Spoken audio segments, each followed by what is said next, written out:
Elmo sudah. Ada lagi mungkin yang sudah ketemu? Queen sudah ketemu? Syasha sudah ketemu? Nadine sudah ketemu? Reina sudah ketemu?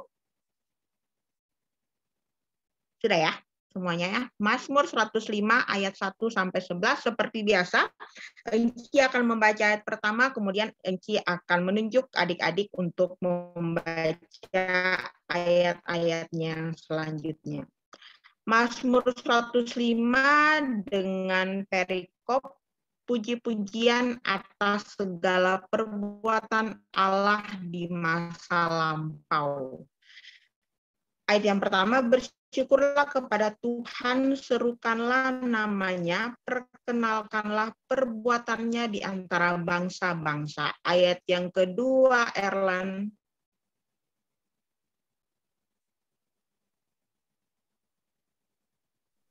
Bernyanyilah baginya, bermazmurlah baginya, percakapkanlah segala perbuatannya yang ajaib.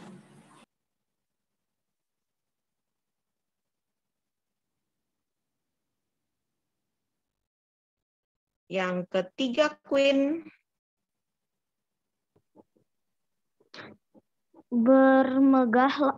Bermegahlah di dalam namanya yang kudus. Biarlah bersuka hati orang-orang yang mencari Tuhan.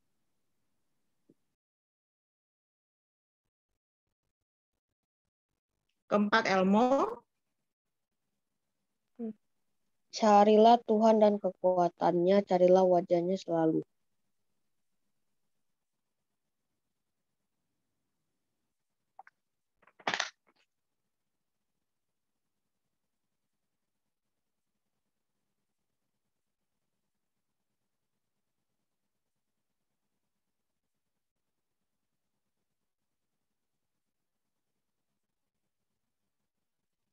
Kelima, Noya. Ingatlah perbuatan-perbuatan ajaib yang dilakukannya, mujizat-mujizatnya dan penghukuman-penghukuman yang diucapkannya. Selin 6.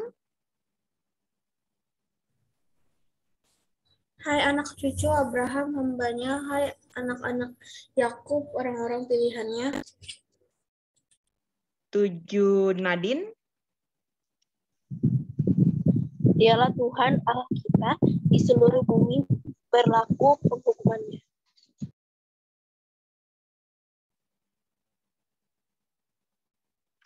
8, Sasya.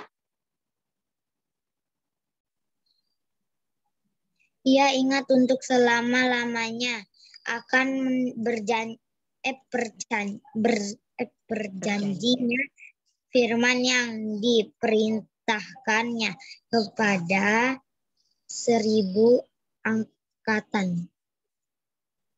Tere 9. Yang diikatnya dengan Abraham dan akan sumpahnya kepada Ishak. 10, Rena.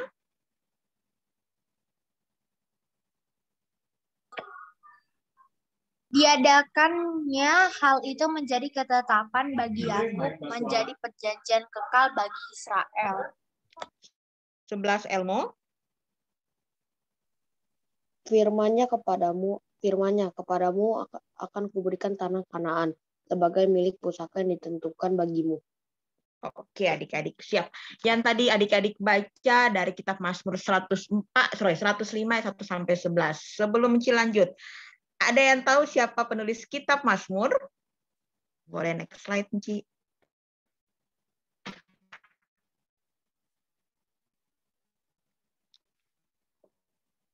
Ya, sudah terbuka.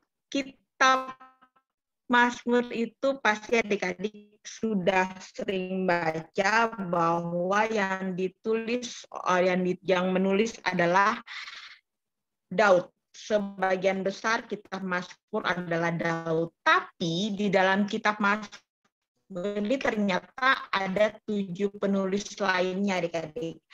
Ada Musa, ada Salomo, ada Asaf, ada angkatan Heman dan anak-anak Korah. Nah, dari 7 penulis lainnya selain Daud, adik-adik ada yang bisa tebak nggak? Mazmur 105 ini ditulis oleh siapa? Musakah, Salomokah? Mungkin Asaf, Atan, Heman, dan anak-anak Korah ini jarang sekali adik-adik dengar ya. Inci juga sebenarnya sih jarang sih dengar nama keempat orang ini. Tapi ternyata 4 orang ini bersama-sama dengan Musa pada saat itu di dalam ketika bangsa Israel menuju ke tanah Kanaan. Ya mungkin adik bisa menebak dari keempat nama di bawah deh siapa yang penulis 105, Mazmur 105. Salomo, ada lagi yang lain? Ada lagi yang lain? Kitab Mazmur yang 105 ini ditulis oleh? Nah, pasti banyak yang tidak tahu. Unci juga baru tahu. Asaf. Ya, Asaf ini adalah bertugas, mungkin adik-adik masih ingat cerita ketika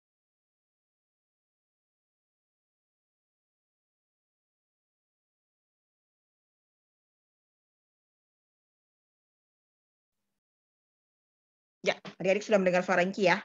Kayaknya Inci harus pindahin wifi Inci dulu.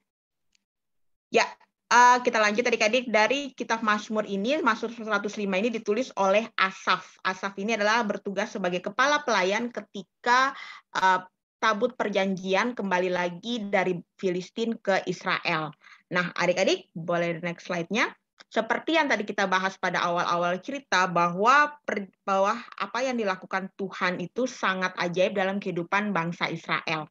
Dan banyak sekali mujizat-mujizat yang bangsa Israel dalam Alkitab rasakan. Boleh next slide? Nah, antara lain mungkin adik-adik masih ingat mujizat Tuhan pada waktu Tuhan menyertai bangsa Israel keluar dari tanah Mesir. Pada gambar pertama apa? Membelah Laut Merah. Oke, betul sekali. Membelah Laut Tiberau oleh Musa. Kemudian yang kedua, ada yang tahu mujizat Tuhan kepada bangsa Israel? Yang kedua itu gambar apa?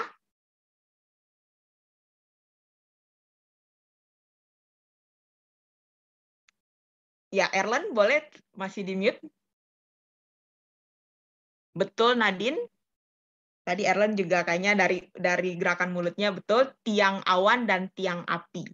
Ketika bangsa Israel menuju tanah Kanaan, Tuhan menyertai mereka dengan tiang awan dan tiang api, kemudian memberikan mana, memberikan makanan, dan masih banyak lagi perbuatan-perbuatan ajaib Tuhan dalam Alkitab yang kita baca. Nah, selain itu adik-adik, ketika dalam perjanjian baru, itu penyertaan Tuhan dalam bangsa Israel pada waktu perjanjian lama adik-adik ya, kita masuk ke kitab perjanjian baru, penyertaan Tuhan tetap luar biasa, tetap ajaib dalam kehidupan bangsa Israel. Kita sebutkan satu-satu nih. Ini pertama gambar apa? Mujizat Tuhan apa? Memberi makan 5.000 orang. Betul, memberi makan 5.000 orang. Kita lihat mujizat kedua apa lagi? Itu sudah ada tulisannya sih sebenarnya. Yesus membuat air menjadi anggur.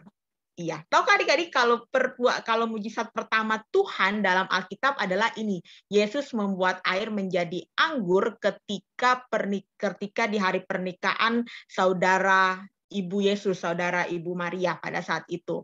Nah, yang ketiga mujizat yang memang ada beberapa mujizat di dalam Alkitab, ada yang tahu?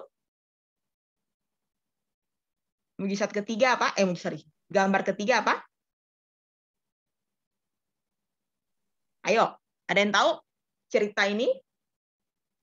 Menyembuhkan orang yang sudah mati. Iya, betul. Ada yang tahu siapakah yang Tuhan Yesus bangkitkan? Mungkin cerita ini udah lama sekali, mungkin sudah lama, Dedi pernah mungkin mendengar cerita ini. Dia adalah Lazarus. Lazarus ini adalah kakak dari Maria dan Marta. Nah, ketika itu Tuhan Yesus membangkitkan Lazarus pada saat Lazarus meninggal. Jadi Tuhan Yesus membangkitkan Lazarus dari kuburnya. Yang gambar keempat adik-adik bisa tebak gambar apa?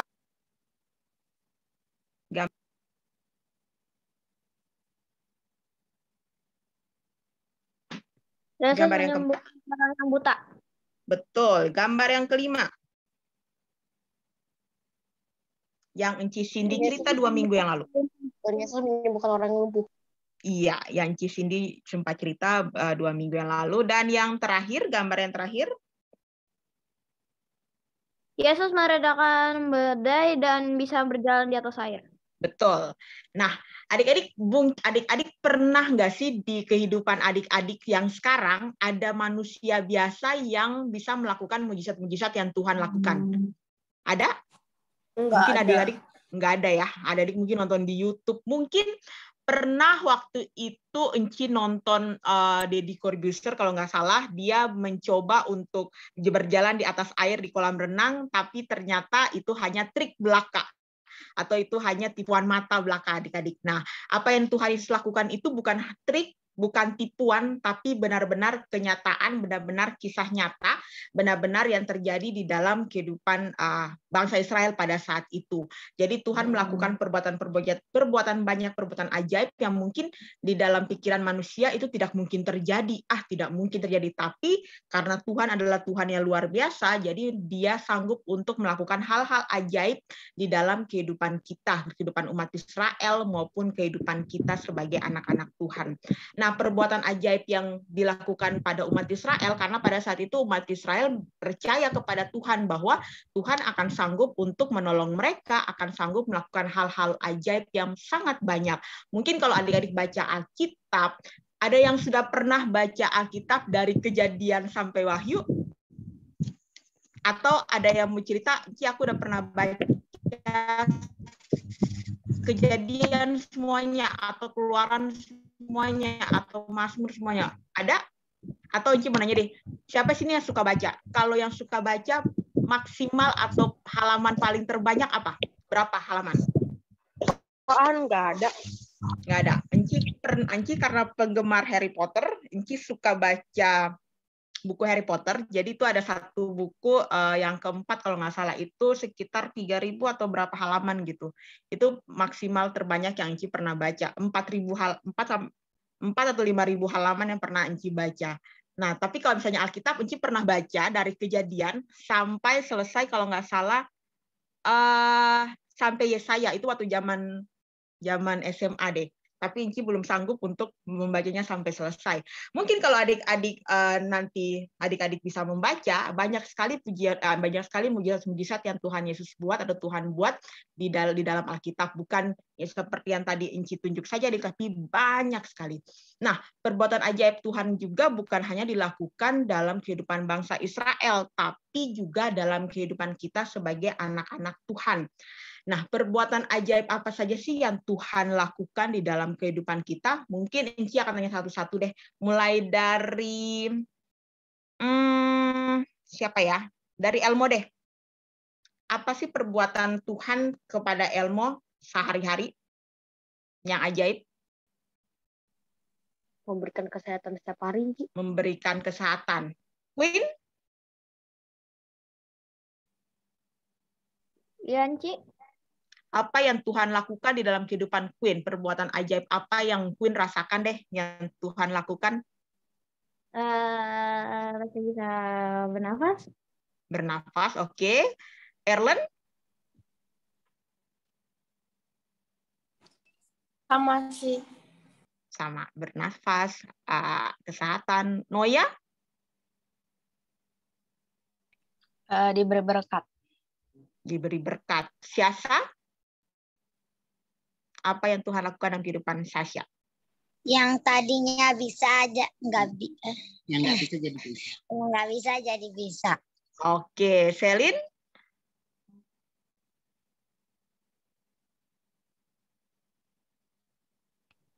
Memberikan kesehatan dan kekuatan setiap hari. Memberikan kesehatan kekuatan setiap hari. Rena? Diberi kesehatan, Ci. Kesehatan ya. Tere? Beri kesehatan dan berkat.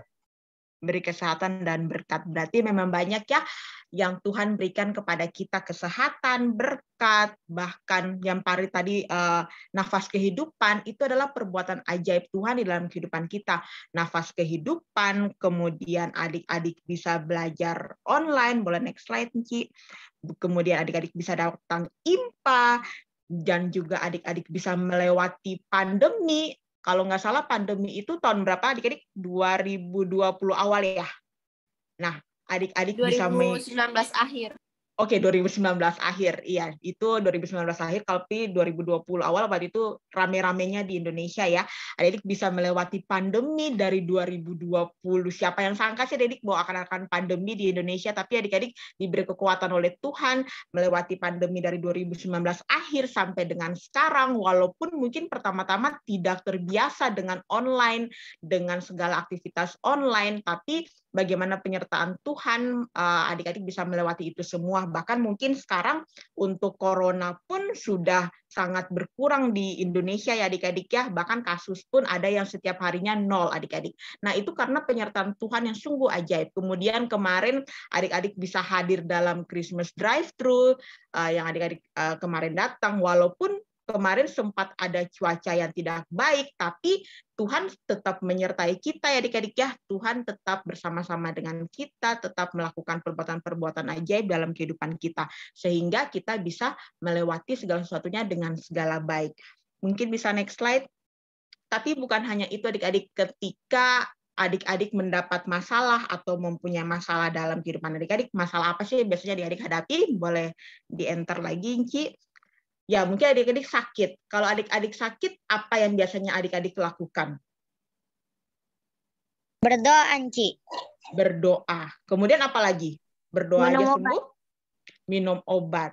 Nah, adik-adik ketika adik sakit, adik-adik berdoa, minum obat, atau mungkin adik-adik juga punya masalah, adik-adik sedih, adik-adik sudah belajar banyak, tapi ketika dapat nilai, adik-adik dapat nilai yang tidak sesuai dengan harapan adik. Pernah nggak sih kejadian seperti itu? Adik-adik sudah belajar banyak, tapi pas dapat nilai tidak sesuai dengan harapan adik-adik. Pernah nggak? Pernah. Pernah. Yang lain selain Queen, pernah? Udah belajar, maunya dapat nilai A+, atau dapat nilai lebih dari 8, tapi ya ternyata dapat cuma 6, atau mungkin merah. Ada yang pernah? Waktu itu Nci aku itu udah belajar matematika kayak seharian gitu sampai aku bangun pagi-pagi untuk belajar lagi. Tapi dapat nilainya malah 12. Oke, 12 dari maksimal atau paling bagus nilai itu berapa rata-rata? 70. 70. Oke, mungkin ada lagi yang kejadian seperti Queen? Sudah belajar, Ci, tapi pas dapat nilai jelek. Enci juga pernah kayak gitu ya, semua orang pasti pernah ya seperti kejadian seperti itu, udah belajar, bangun pagi-pagi, berharap nilai bagus, tapi ternyata nilai yang diharapkan tidak bagus gitu, bahkan di bawah standar.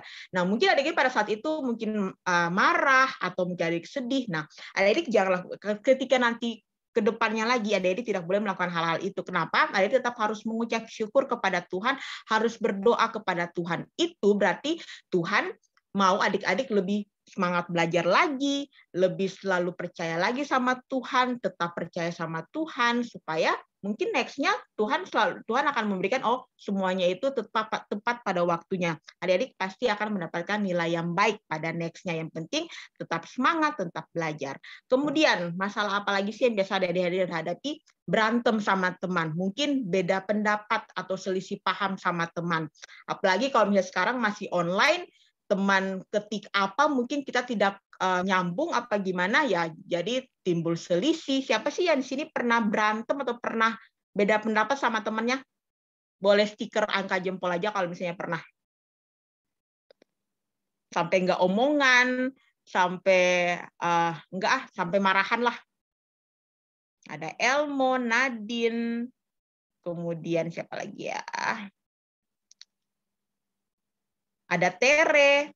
Nah, ternyata banyak juga ya adik-adik yang mungkin pernah beda pendapat sama teman. Ketika hal itu terjadi, jangan diemin aja temannya. Adik-adik mungkin bisa menjadi orang yang inisiatif pertama untuk minta maaf. Walaupun mungkin adik-adik tidak salah, tapi tidak ada salahnya juga jadi kita menjadi orang pertama yang minta maaf kepada teman kita, kemudian sama-sama berbicara sama-sama. Jadi sama-sama apa sih? Jadi kenapa kamu marah, atau alasan adik-adik marah kenapa, boleh dibahas sama-sama. Jadi tidak boleh, jangan diam-diaman aja sampai lama, itu tidak boleh adik-adik. Tapi adik-adik boleh berdoa dulu kepada Tuhan, minta petunjuk Tuhan. Nah, kemudian adik-adik bisa berbicara sama teman adik-adik. Nah, ada lagi untuk permasalahan yang adik-adik rasakan, mungkin bosan di rumah, apalagi pada saat ini masih pandemi, sekolah pun masih belum full offline ya adik-adik ya, masih setengah-setengah. Tapi bagaimana adik-adik tetap berdoa kepada Tuhan, minta Tuhan supaya tetap mimpin adik-adik, tetap menyertai adik-adik, supaya walaupun dalam suasana pandemi seperti ini ada hal-hal lain, hal-hal menarik yang mungkin adik-adik bisa lakukan supaya tidak bosan.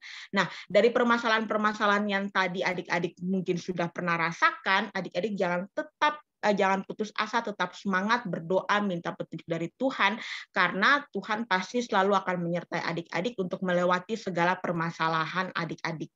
Nah, ketika adik-adik sudah melewati permasalahan yang adik-adik rasakan, jangan lupa untuk selalu berterima kasih kepada Tuhan, yaitu juga adik-adik selalu berterima kasih kepada Tuhan dengan selalu melakukan hal-hal yang baik.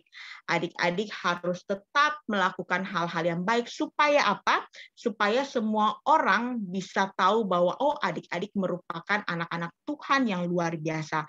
Mungkin adik-adik yang bersekolah di sekolah sekolah swasta, yang mungkin sekolah Kristen, kalau sama anak-anak Tuhan kan biasanya enak ya. Tapi kalau misalnya adik-adik yang mungkin sekolah di sekolah negeri, yang temannya banyak yang tidak seagama dengan kita, bagaimana adik-adik harus tetap menunjukkan perbuatan-perbuatan ajaib. Supaya apa? Supaya adik-adik, teman adik-adik yang mungkin tidak seagama dengan adik-adik bisa melihat bahwa oh, ternyata anak-anak Kristen itu luar biasa ya, anak-anak Tuhan Yesus itu luar biasa ya, mereka selalu melakukan hal-hal yang baik. Next slide.